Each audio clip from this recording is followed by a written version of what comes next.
Alright, quick video. Let's look inside the handy heater.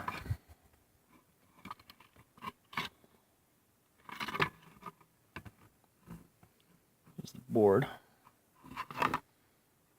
Temperature control.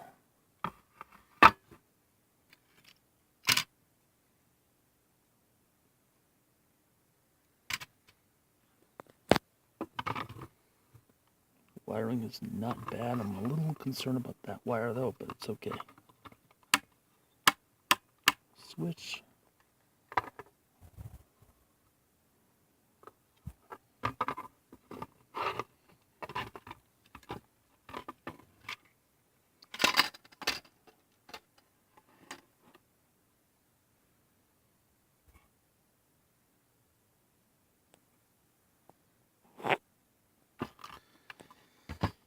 Alright, just a quick teardown.